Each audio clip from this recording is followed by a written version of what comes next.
چاند کا اہتمام اور اس کا ثبوت۔ قرآن پاک میں اللہ تعالیٰ نے ارشاد فرمایا فمن شہد منکم الشہر فلیصمہ، جو شخص رمضان کا مہینہ پائے وہ روزہ رکھے۔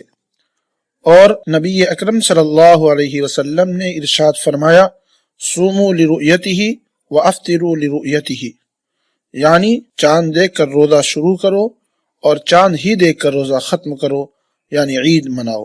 جب نیا چاند دیکھے تو یہ دعا پڑھے اللہم اہلہ علینا بالامن والایمان والسلامت والاسلام ربی وربک اللہ، اے اللہ اس چاند کو امن، ایمان، سلامتی اور اسلام کے ساتھ ہم پر طلوع فرما۔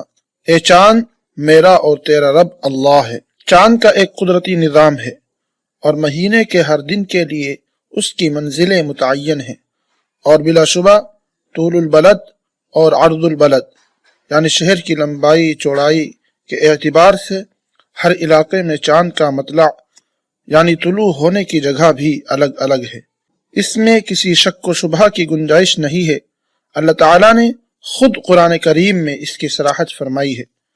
قرآن پاک میں اللہ تعالیٰ نے ارشاد فرمایا والقمر قدرناہ منازل حتی عاد کالعرجون القدیم، نیز ارشاد باری ہے هو الذی جعل الشمس ضیاء والقمر نورا وقدرہ منازل لتعلموا عدد السنین والحساب، اور چاند کی ہم نے منزلیں مقرر کر رکھی ہیں یہاں تک کہ وہ بڑھنے کے بعد پھر پرانی ٹہنی کے مانند لوٹ آتا ہے۔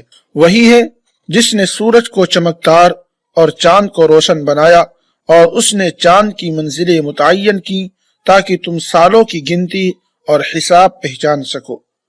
رمضان کا چاند ماہ شعبان کی 29 تاریخ کو سورج غروب ہونے کے وقت رمضان کا چاند تلاش کرنا ضروری ہے۔ اگر نظر آ جائے تو فبیہا، ورنہ 30 کا عدد پورا کر کے روزہ رکھا جائے۔ چاند سے متعلق کچھ مسائل۔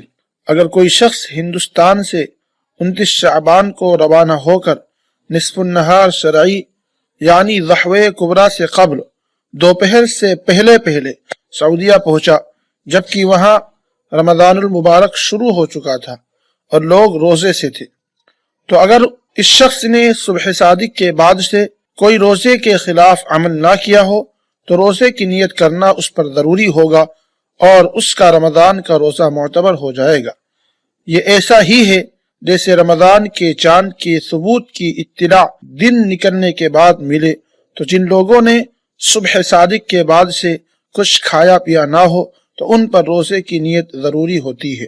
اگر کوئی شخص 29 شعبان کو ہندوستان سے روانہ ہو کر زوال کے بعد سعودیہ پہنچا تو اگر اس نے صبح ہی سے روزے کی نیت کر رکھی ہے تو اس کا روزہ معتبر ہو جائے گا، اور اگر نصف النہار سے پہلے روزے کی نیت نہیں کی ہے تو اس کے بعد نیت کرنے سے روزہ درست نہ ہوگا۔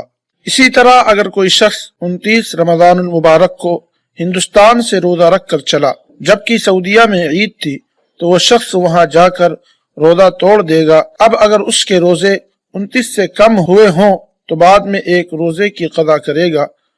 کوئی شخص رمضان کے دوران سعودی عرب سے ہندوستان اگر مقیم ہو جائے اور یہاں اس کے 30 روزے پورے ہو جائیں تو وہ اس وقت تک روزہ رکھنا نہ چھوڑے گا جب تک کہ ہندوستان میں عید کا چاند نظر نہ آ جائے، چاہے اسے 31 یا 32 روزے رکھنے پڑیں۔